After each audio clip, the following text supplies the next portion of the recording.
आज रोहतक में लोक संपर्क एवं परिवेदना समिति की मासिक बैठक हुई।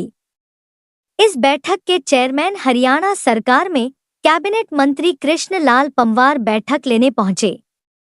इस बैठक में कुल 13 शिकायतों पर सुनवाई की है।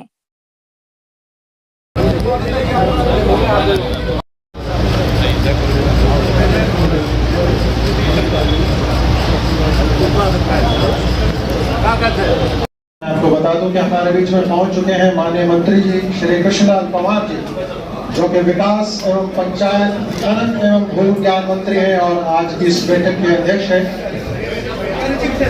और अभिनंदन करते हैं, स्वागत करते हैं। साथ में माननीय डीसी साहब, माननीय एसपी साहब कुछ पहले से विद्यमान हैं, उनका भी बहुत बहुत अभिनंदन है।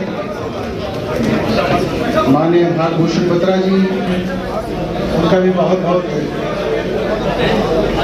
अभिनंदन है। और कुछ गुफ्तगू था सर, उसने बकायदा लिख के दिया था सर, मेरे डांगरों की थोड़ी सी जगह हो जाए, सारी गल्ला मकान घेर लो और मुझे भी मार जाओ।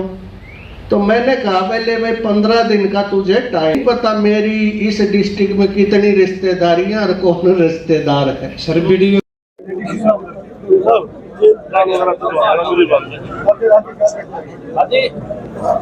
बोलो भाई।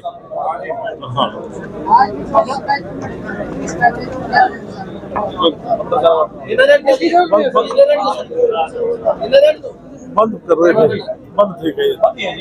आज रोहतक की ग्रीवेंसेस कमेटी की मीटिंग थी।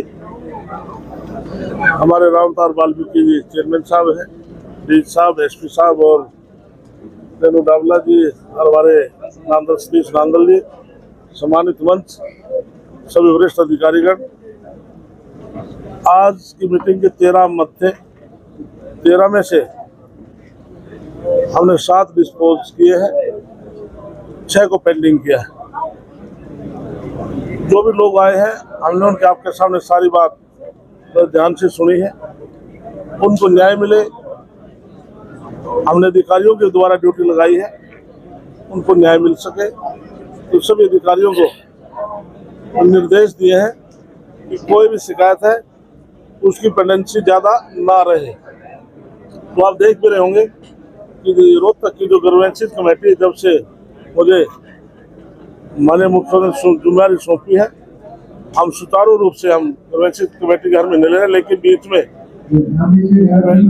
चुनाव आ गए थे, दिल्ली के चुनाव आ गए थे, फिर नगर निगम के चुनाव आ गए थे। उसके बावजूद भी मैं डीसी साहब और एसपी साहब को कह के ग्रीवेंसेस कमेटी की मीटिंग हमने जारी रखी, जिससे पेंडेंसी ज्यादा ना रहे, लोगों को न्याय मिलता रहे। इस प्रकार से सुचारू रूप से हमने जिला रोहतक का काम चलाया है। हम चाहते हैं कि हमारे संविधान शिविर माननीय मुख्यमंत्री के आदेश से हर रोज लगता है वर्किंग डे में, और उससे भी काफी शिकायतें का समाधान होता है। इसलिए यहाँ पर ग्रीवेंसेस कमेटी के अंदर दरखास्तें कम आई है, नहीं तो पहले बहुत ज्यादा आती थी। ये अच्छी बात है कि लगभग समाधान शिविर में भी लोगों को राहत मिलती है, और जो कोई चीज उधर से नहीं होती तो हम इसका यहाँ एक्शन लेते हैं। तो निश्चित तौर से हम इस प्रकार से चालू से काम करते रहे। शिकायतकर्ता के खिलाफ कार्रवाई की। इसमें 1-2 मामले ऐसे आए, किसी एक व्यक्ति ने कहा कि यहाँ पर फैक्ट्री थी, और उसके बाद खुद ना तो पेश हुए और संतुष्टि दे दी डिपार्टमेंट को, लिखे मैं संतुष्ट हूँ।